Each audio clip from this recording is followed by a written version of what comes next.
Hello my dear students, I would like to teach you about the course of BEUS 537, that is the Project and NGO Management. I hope that all of you will enjoy the course. At first, I will try to teach you the definition of the project. A project is a temporary work undertaken to accomplish a specific goal. That means a project is not a continuous work, it is not a permanent work, it is the temporary work, and this temporary work would be done to fulfill some specific goals. Again, a project is a one-time activity with well-defined set of desired end result. That means a project is a one-time activity, it is not the continuous or routine activity, and this one-time activity will be done to fulfill some end result. I would like to provide you another definition of the project. A project is a complex, non-routine, one-time effort limited by time, budget, resource and performance, which is designed to meet customers' need. That means a project is a complex, non-routine and one-time activity, but this complex, this non-routine and this one-time activity will be limited by few resources. This resource can be time, this resource can be management, this resource can be budget, this resource can be capital, and the whole thing should be done in order to fulfill customers' need. After giving you some definitions, now I would like to explain you about the characteristics of the project. In fact, a project may have many characteristics. Some of them can be well-defined objectives, defined lifespan, multifunctional, unique, interdependency, specific time, cost, performance requirement and conflict. Just now I will try to explain all the characteristics of the project. The first characteristics is the well-defined objective. That means before starting the project managers or the project staffs should define the objectives, and these objectives should be creative, these objectives should be innovative, and the number of objectives in a project should be minimum, because if there are many objectives, total result of the project can be the average of the many objectives. The second characteristic of the project can be defined lifespan. That means the duration of the project should be selected before starting the project. A project may have many activities. Before starting the project, the activities should be divided first, and the duration of each activities should be selected before starting the project. Another characteristics of the project can be multifunctional. A project may have many functions. It may have marketing function, it may have production, it may have accounting function, it may have financial functions, human resources functions, it may have environmental functions, it may have technological functions. So it is the responsibility of the project manager to coordinate these functions. Another characteristics of the project can be uniqueness.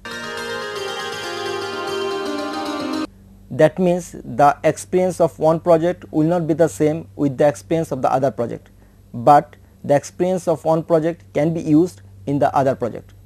Another characteristics of the project can be the interdependency.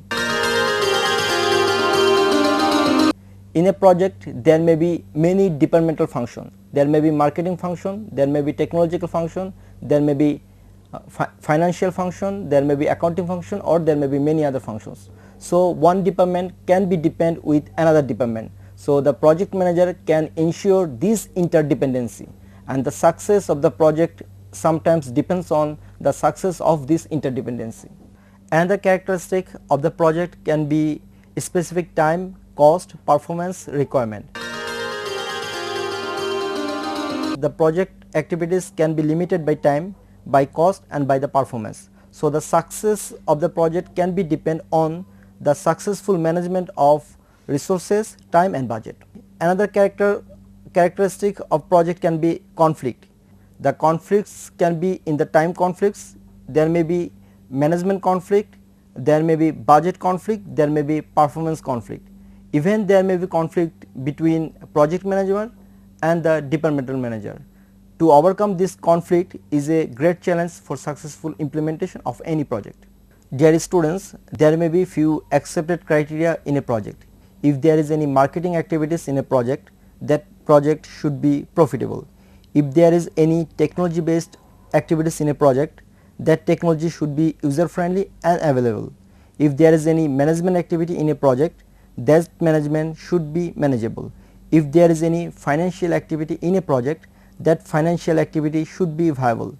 If there is any economical activity in a project, that economical activities should be sound. And if there is any environmental activity in a project, that environmental activity should be sustainable. There may be few project organization structure.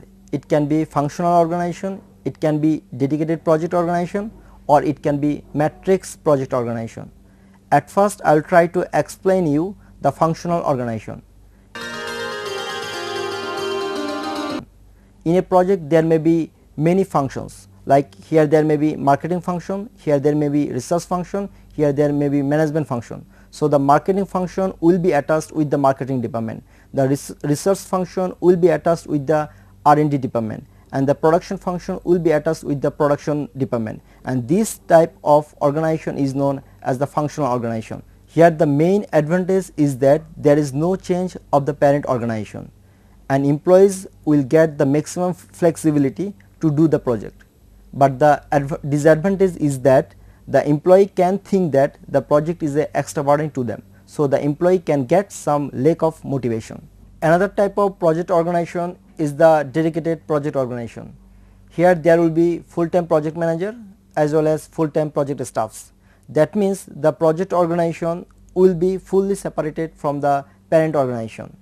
The advantage of this type of project organization is that these activities will not disturb the departmental activities, and again the project is the main focus. That means the employees will get the maximum motivation. And the disadvantage of this type of project activities can be, it may be expensive. To hire the full-time project manager and to hire the full-time project staffs would be of course expensive. After completion of the project, the employees may return back to their department or they may lose the job. This means that the employees may get some lack of motivation. Another type of project organization may be the matrix project organization. Here the employees will be selected from various departments. That means here there may be two chain of command. One may be departmental chain of command, another may be project chain of command. The advantage of this type of project management can be that the resources can be used for multiple purposes, and again the project can be completed in due time and cost. But here there may be two types of management. One can be departmental management, another can be project management. So there may be conflict between the project manager and the departmental manager. My dear students, up to this I tried to explain you the introduction of the project. I tried to explain you the definition of the project. I explained the characteristics of the project. I explained you the project accepted criteria, as well as I tried to explain you different types of project structure. I hope that all of you enjoyed this. So see you in the next time with another topics.